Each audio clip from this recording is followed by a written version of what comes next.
warahmatullahi wabarakatuh. Alhamdulillahilladzi hadana li tariqati ahli sunnah wal jamaah. Wassalatu wassalamu ala rasulillah sayyidina wa maulana Muhammad sallallahu alaihi wasallam ibni Abdillah wa ala alihi wa ashabihi wa mawala. La hawla wa la quwwata illa billah. Amma ba'du. Hadratul Khatib Syekhul Mukarram, pimpinan Pondok Pesantren Al-Madinah yang saya hormati dan taklimi, semoga beliau dalam melaksanakan rutinitas senantiasa mendapatkan lindungan, rahmat dan Allah Subhanahu wa taala. Ketua UMI Kecamatan Banjar yang saya hormati serta pengurusnya, jajarannya, para alim ulama, asatidil biro, khusus para ustaz di pondok pesantren yang kita cintai ini, Al-Madinah. Semoga semuanya kita yang hadir, Bapak Ibu, mohon maaf tidak disebutkan satu persatu, para santri yang ganteng-ganteng,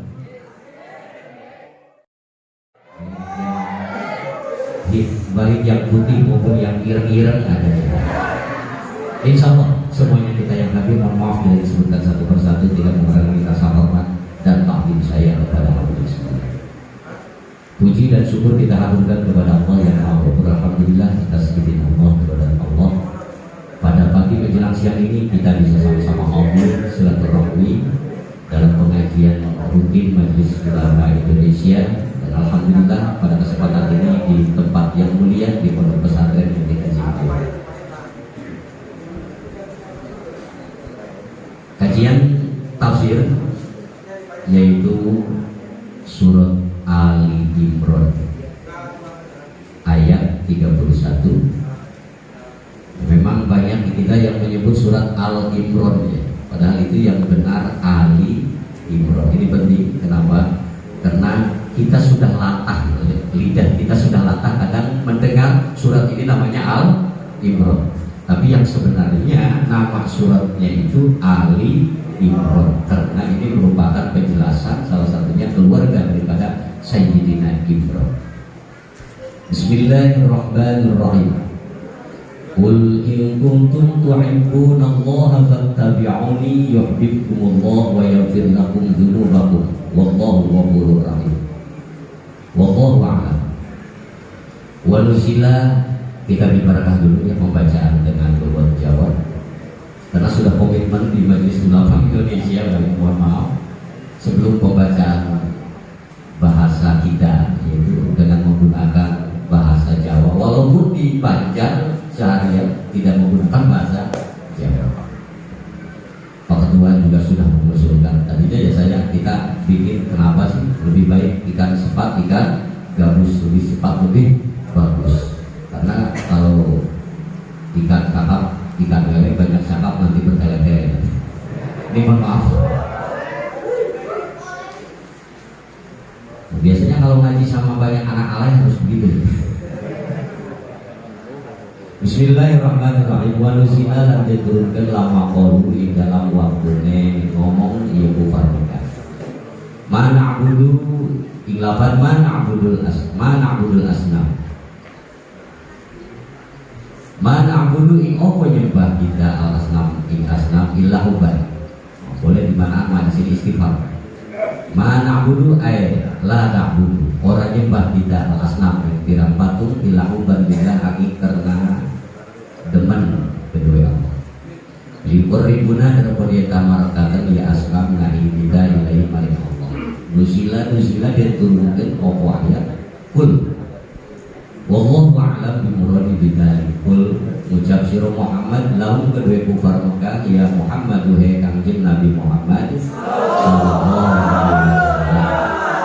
Ilabat ikuntum tuhibbunallaha fattabi'un. Lamun ono sira kabeh iku demen sira kabeh Allah ing Allah fattabi'un maka arut sira kabeh isu.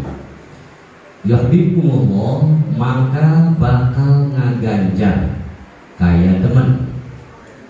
Ini majas.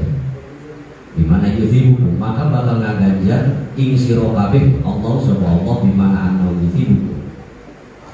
Kalawan mana satune Allah yuzibukum iku bakal ngaganjar Allah ing sira kabeh wa yaghfir lakum lan bakal ngampura Allah lakum kedue sira kabeh. Guru bakum ing pirang dosa sira kabeh. Allah la utawi Allah ghafurun iku kang akeh ngampurane. Liman taba'ani kedue wong kang anut yen maning isun maing barang salawa kang wis dingin yen maing dosa iman. Qobla dalika ing dalam saluruh mangkara-mangkara. Maghfur rahimun turkan maparin nikmat ing dalam akhirat belaka. Bihi kalawan cek mama bahasa naon eta. Nah itulah bil barakah ya, karena dalam pengajian itu ada istilah barakah. Mohon maaf, berkah itu unsur terpenting dalam kehidupan. Ziyadatul khair, artinya barakah itu ziyadatul khair, bertambah baik, tambah usia, tambah kebaikan kita untuk kepentingan dunia terlebih akhirat.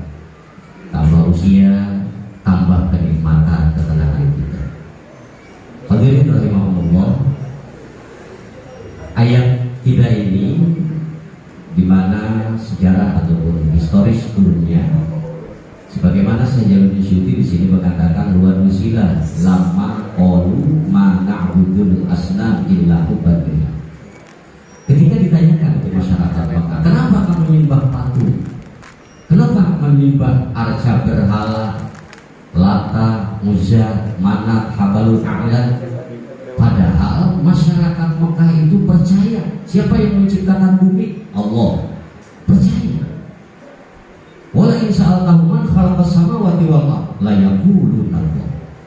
Apabila masyarakat Mekah jahiliyah, masyarakat Mekah yang menyebutkan Allah menyembah patung, ketika ditanya siapa yang menciptakan langit, siapa yang menciptakan bumi, masyarakat Mekah akan menjawab la yaquluna Allah, akan menjawab Allah yang menciptakan langit, Allah yang menciptakan bumi. Tapi masyarakat Mekah percaya ada yang kuasa selain Allah, itulah patung, Lata, Uzza, Manat, Habalul A'la. Maka dari konteks ini kita bisa memahami yang namanya tauhid, yang namanya iman makbul, iman yang diterima oleh Allah, bukan hanya sekedar kita percaya yang menciptakan langit Allah, yang menciptakan bumi Allah, yang menciptakan kita ini Allah, tapi benar-benar komitmen pertama kita masuk gerbang iman, gerbang Islam, asyhadu alla ilaha illallah wa asyhadu anna muhammadan. Itulah gerbang iman. Kalau enggak masuk situ, maka enggak bakalan masuk Islam. Rek jalan buri asuna. Nah ini yang harus kita bela, yang harus kita sampaikan, yang harus kita kampanyekan, bahwa Islam pertamanya rukun Islam itu dua kalimat syahadat. Karena memang masyarakat kita percaya yang menciptakan bumi Allah, yang menciptakan langit Allah. Tapi dia ketika ditanya kenapa kamu menyembah patung, selain menyatakan bahwa ini sudah turun temurun menyembah patung itu, diturun diro kaumam mahum diro abahum mahum Allah. Tugas Rasul itu menyampaikan peringatan-peringatan yang memang masyarakat Mekah lama sekali tidak mendapatkan hidayah, lama sekali tidak mendapatkan petunjuk dari Allah Subhanahu wa Ta'ala. Nabi Isa dulu nggak nyampe ke Mekah, gitu kan? Berikut Nabi Ibrahim udah lama sekali, karena itu masyarakat disebut masyarakat jahiliyah. Ketika ditanyakan kenapa menyembah patung, mereka mengatakan mana abudul asnam, kami ini tidak semata-mata menyembah patung, kecuali ini sebagai rasa cinta kepada Allah. Itu alasan. Selamat datang kita ucapkan kepada Bapak kita, Bapak Camat Kecamatan Banjar. Jadi sekali lagi, alasan masyarakat Mekah menyembah patung itu tiada lain, ini sebagai bukti cinta kepada Allah. Padahal tentu kita yakin bahwa ini kesalahan dalam bercinta, ini kesalahan dalam bercinta. Bahkan yuqarribuna ilaihi, kami menyembah patung ini agar supaya kami bisa mendekatkan diri kepada Allah. Itu pengakuan daripada masyarakat Mekah pada waktu itu. Maka Allah Subhanahu wa taala membantah, ataupun boleh disebut ini ayat sebagai eksepsi, bantahan atas pengakuan daripada masyarakat Mekah. Tentu walaupun ini sasaran utamanya masyarakat Mekah, untuk setiap manusia agar supaya tidak salah dalam bercinta. Tidak salah dalam bercinta. Jadi ini disebutnya Pak Ustaz ayat cinta. Iya, ayat ini adalah ayat cinta. Memang cinta itu satu kata 5 huruf yang membuat persoalan tidak akan habis. Itu namanya cinta. Dari semenjak Nabi Adam alaihi salam itu cinta sudah ada. Bagaimana ceritanya Nabi Adam kepada Siti di surga pun diteruskan. Bagaimana cintanya Qabil terhadap Ikrimah, terjadi pengorbanan, pembunuhan terhadap Sayyidina Habil. Itu akibat cinta. Karena itu Islam agama paripurna, Islam syamil kamil, menyeluruh dan sempurna. Apapun tidak terlepas dari sentuhan Islam, apalagi masalah cinta. Karena itu semoga para jomblo yang belum menemukan cinta melalui pengajian ini bisa menemukan cinta. Wah, kayaknya banyak jomblo, iya. Tapi insya Allah jomblo di Al-Madinah ini jomblo fisabilillah.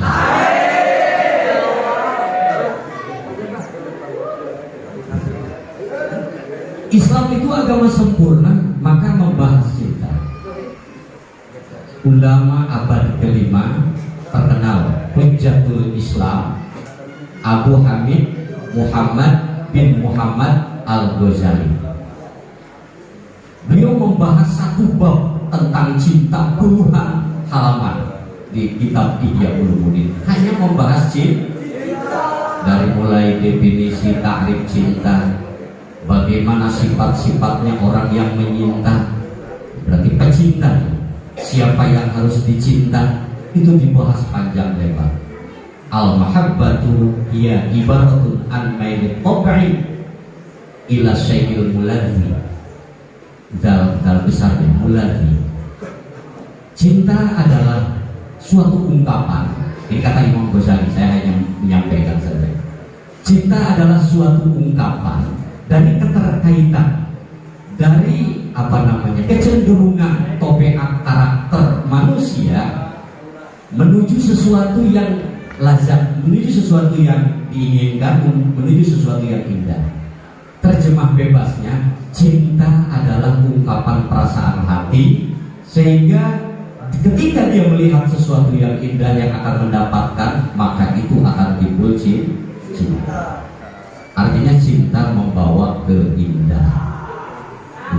Walaupun banyak sekali yang membahas tentang cinta, al-mahabbatu, yaitu an-tahabbul mamalak. Cinta adalah menghibahkan, memberikan seluruhnya apa yang kamu miliki demi yang dicinta. Karena itu Allah banyak sekali membahas tentang ayat-ayat cinta. Di antaranya zuyyina linnasi hubbus syahawat minan nisa'i wal banin. Sudah menjadi watak manusia, tabiat manusia. Yang namanya laki-laki normal pasti cinta wanita. Itu udah pasti. Ustaz ya, ulamah teresep kawewek cek lalaki itu normal. Pun sebaliknya, yang namanya wanita normal pasti resep kalah. Karena itu diibaratkan perhiasan. Yang namanya perhiasan berarti sesuatu yang indah. Tapi perlu kita garis bawahi, perhiasan itu bisa indah apabila ditempatkan pada tempatnya dan dilakukan pada waktu yang sesuai.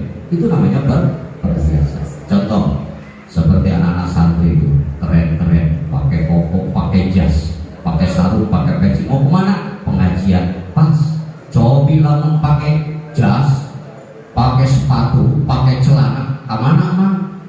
KWC. Itu kan sudah tidak. Karena itu cinta harus didasari dengan aturan agama. Cinta harus didasari dengan, begitupun laki-laki cinta kepada wanita. Aturan agamanya mengatur nanti setelah pernikahan. Pacaran bukan ajaran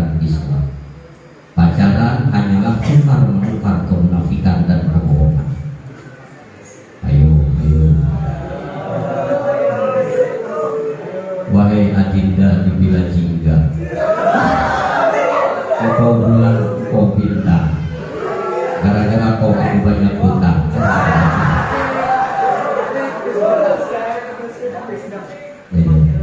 Nah karena ini ayat, bagaimana kita cinta kepada Allah? Jangan sampai salah cinta. Nah ini jangan terlalu panjang. Biasalah mengaji anak-anak alay panjangnya masalah cinta kayak kebablasan.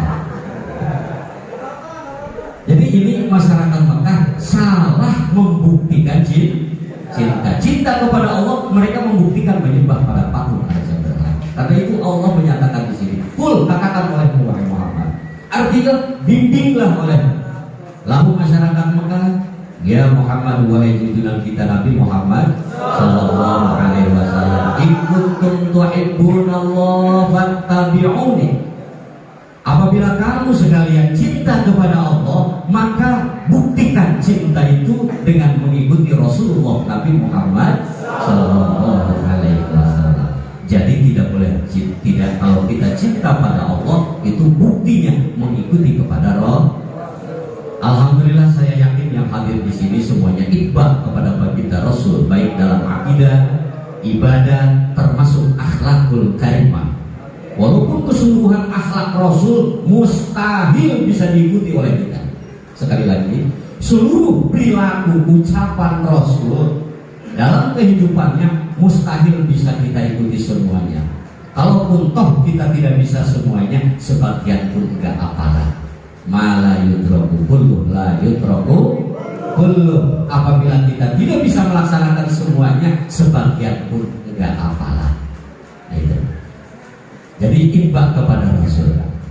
Caranya dalam bidang akidah. Sekarang Rasul sudah tidak ada, bagaimana? Tentu kita harus mengikuti ulama yang nyambung sanadnya kepada baginda Rasul. Ini penting. Kenapa? Karena apalagi sekarang kita hidup di dua dunia, dunia nyata dan dunia maya, dunia medsos. Berbagai macam yang disebut kiai ustaz ada di medsos. Terkadang ada yang pakai cek spek. Terkadang ada yang disebut kiai tapi pengajarannya provokator, provokasi. Itu bukan ajaran Islam. Rasul diutus wa ma arsalnaka illa rahmatan sebagai rahmat. Rasul itu sebagai rahmat. Betapa rahmat kasih sayangnya Rasul kepada hambanya. Kita cinta Rasul. Kita cinta, walaupun memang cinta kita kepada Rasul tidaklah sebanding dengan cintanya Rasul kepada kita. Karena dari mulai dakwah sampai menjelang meninggalnya wafatnya Rasul, benar-benar ummati sangat sayang kepada kita. Itulah Rasul. Karena itu harus kita berburu, berilmu, mencari ilmu melalui ulama. Insya Allah guru kita ini nyambung kepada baginda Rasul Nabi Muhammad. Cirinya dalam bidang akidah tentu memakai metode Abu Mansur Al-Maturidi ataupun Abu Hasan Al-Asy'ari. Itu kalau tauhidnya tidak melalui ulama itu, walaupun itu metode, dikhawatirkan salah dalam mencari ilmu tauhid. Sekali lagi berarti karena banyak memang metode-metode. Bisa saja dari Al-Quran, silakan, tapi kan itu acak di Al-Quran. Karena itu Imam Abu Mansur Al-Maturidi, Abu Hasan Al-Asy'ari membuat gebrakan metode sifat uluhiyah ketuhanan dari wujud tidak pokok, terus sifat nabawiyat para nabi, sidik, amanah, tabligh, sifat sam'iyat, apa yang telah dijelaskan oleh Al-Quran, apa yang telah dijelaskan oleh hadis Rasul, disimpulkan dengan metode itu cara. Pada zaman Rasul pun sudah ada cara, tapi diperbarui jalannya, yaitu oleh Abu Mansur dan Abu Hasan. Hingga ada qaidah al-muhafadzatu bisolihil qadim wal akhdu bil jadidil aslah. Mengambil kita konsep baru yang baik dengan tidak meninggalkan konsep yang lama. Nah itulah Abu Mansur Al-Maturidi dan Abu Hasan. Kemudian fikihnya tentu kita harus bermadhab, mengikuti salah satu pilihan ulama yang empat, Imam Hanafi. Wafat Imam Hanafi diteruskan oleh Imam Syafi'i. Imam Syafi'i wafat diteruskan fikih itu oleh Imam Maliki. Imam Maliki diteruskan oleh Imam Ahmad bin Hanbal. Kemudian tasawufnya untuk pembersihan hati, karena ini penting. Pembersihan hati itu tahalli, menghilangkan segala penyakit hati. Tahol itu menghilangkan segala penyakit hati. Kemudian tahalli, memperindah hati kita dengan diisi hal-hal yang baik. Kemudian mencapai maqam tajalli, diatur metodenya oleh Imam Ghazali dan imam-imam yang lainnya. Yang penting bukan Imam Samudra. Ya, kalau dulu Banten terkenal ya Pak Camat Imam Nawawi, waduh Banten sekarang terkenalnya dengan Imam Samudra. Nah, itu ibad kepada Rasul, akhlakul karimahnya Rasul, subhanallah. Betapa Rasul itu kalau kita perhatikan, apapun profesi yang dilakukan oleh Rasul, seluruhnya sukses. Nah ini, seluruhnya hebat. Hingga Imam Bukhari menyatakan, inna fadla Rasulillahi laisa lahu anhu fayuqrabu anhu natikun bifam. Orang hebat banyak, orang hebat banyak, tapi hebat di mana-mana ini yang sulit.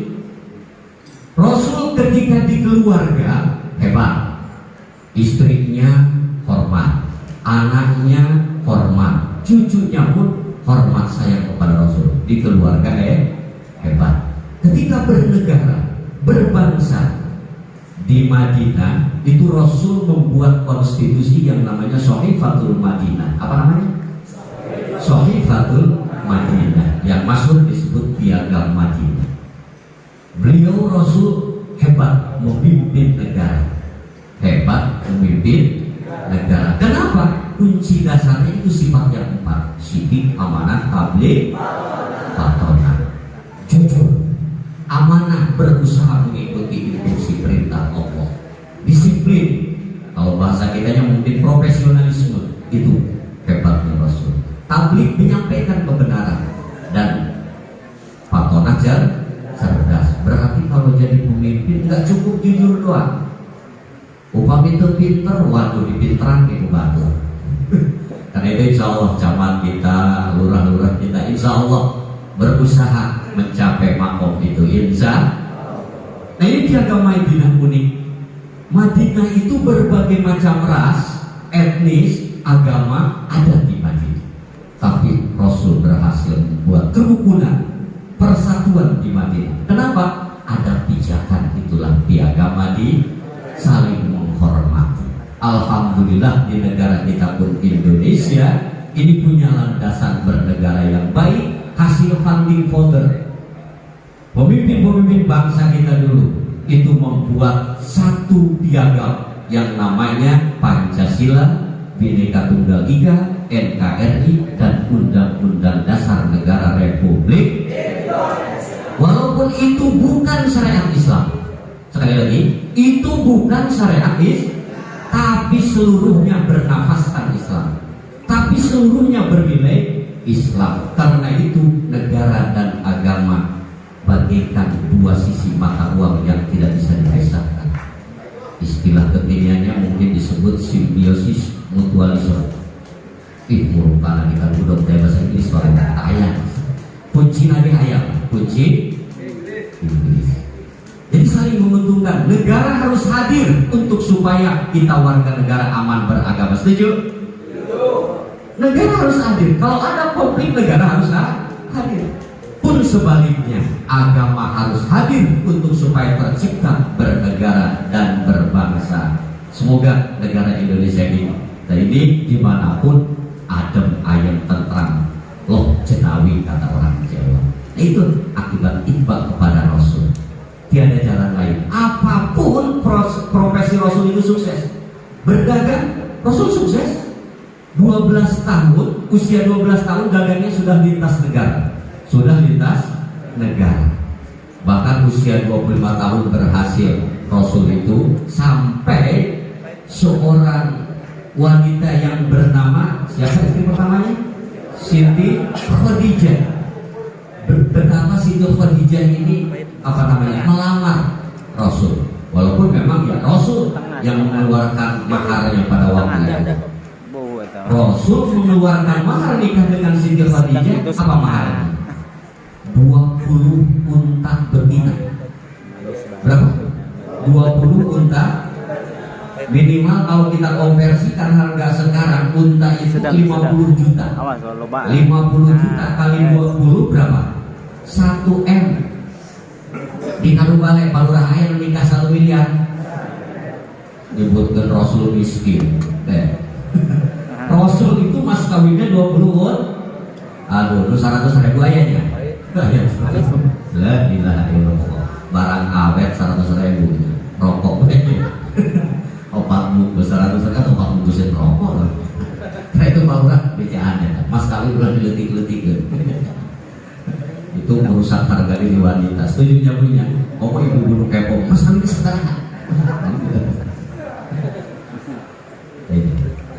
Nah apabila kita mengikuti apa yang telah disampaikan oleh Rasul, maka itu yang dinamakan cinta kepada Allah Subhanahu. Bahkan lebih kita mengikuti Allah dan Rasul itu lebih kuat cinta. Standar cinta kepada Allah itu dalam surat Al-Baqarah juga sudah lewat dikatakan wa ammal ladzina amanu asyaddu hubban lillah. Dan orang-orang yang iman, komitmen di dalam hatinya, meyakini Allah itu Esa, meyakini Muhammad itu utusan Allah, itu sudah ada cinta kepada Allah dan Rasul.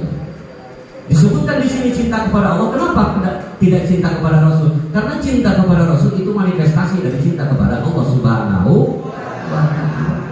Seperti halnya suami cinta kepada istri itu manifestasi cinta kepada Allah. Karena Allah merintahkan supaya suami cinta kepada istri, maka suami cinta kepada istri. Begitupun cintanya istri kepada suami, ini manifestasi cinta dari Allah atas perintah Allah. Nah, baru ini cintanya didasarkan karena Allah. Sehingga ada istilah suami punya uang, suami disayang, suami tak punya uang, suami ditentang. Sehingga pasti apapun seluruhnya dilibatkan untuk suami. Pandai menyenangkan suami. Akhir-akhir ini memang banyak wanita lebih pandai menyenangkan suami orang lain daripada suami sendiri. Di sana dibakar. Kadang-kadang tak suami nama naik damal kopinya itu di dapur kopinya ayah saya ayahnya seluruh serangan di rumah yang baik. Yo Allah salah kita di rumah. Hari giliran ayah pedagang es tadi ya beli lembut pada es bapak lebih gedenya.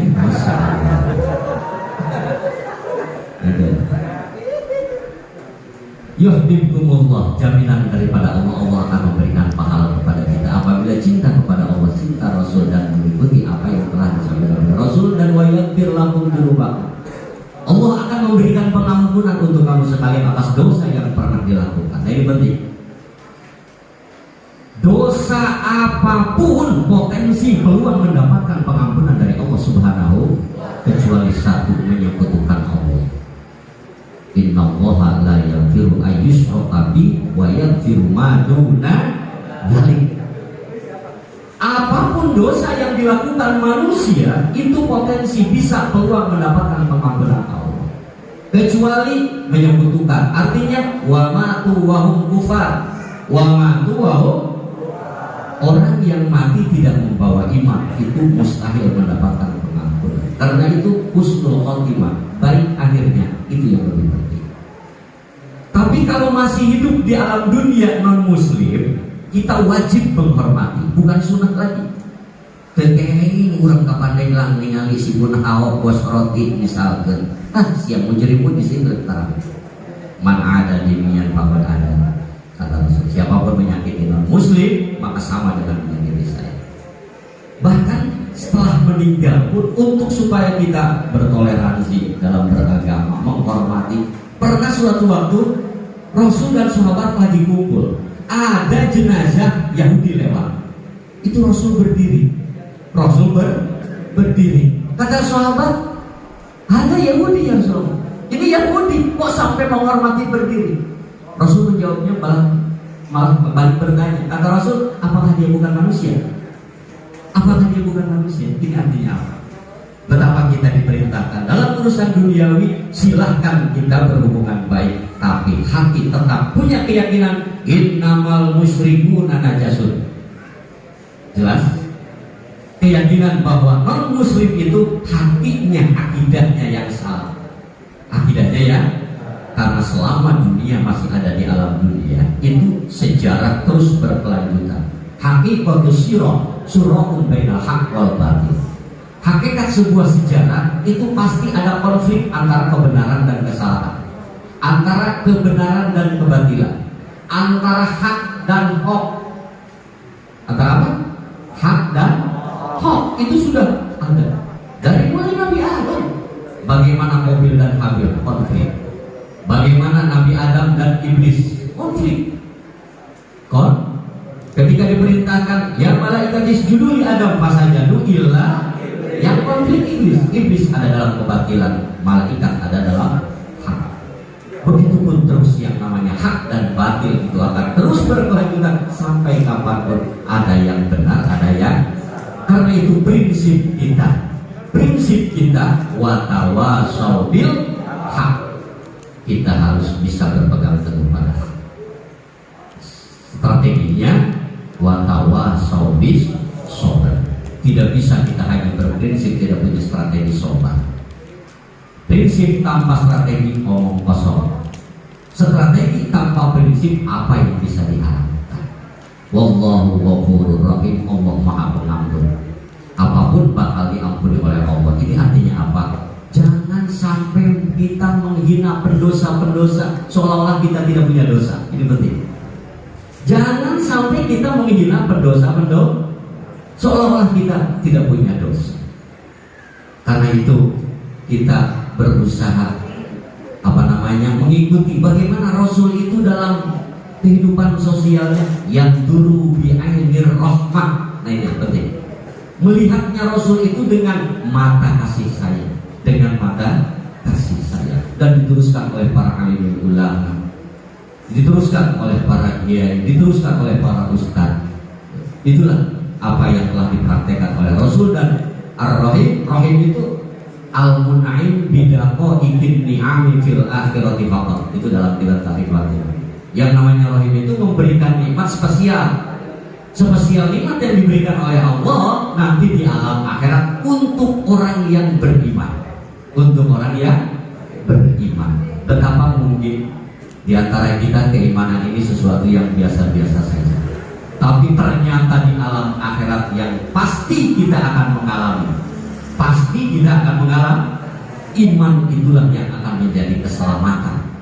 Tanpa membawa iman, na'udzubillah, mustahil akan mendapatkan keselamatan. Karena itu penting kita menjaga iman. Insya Allah Pondok Pesantren Al-Madinah ini merupakan benteng iman. Insya Allah merupakan benteng iman, benteng akidah. Itulah akidah yang mendapatkan keselamatan, akidatul makbulah, akidah yang diterima, akidah Islamiyah berdasarkan ahli sunnah wal jamaah yang sangat keilmuannya nyambung kepada baginda Rasul Nabi Muhammad Sallallahu Alaihi Wasallam. Itulah yang bisa disampaikan. Mohon maaf atas segala kekurangan. Terima kasih atas segala perhatian. Wallahul muwaffiq ila aqwamit thoriq. Assalamualaikum warahmatullahi wabarakatuh.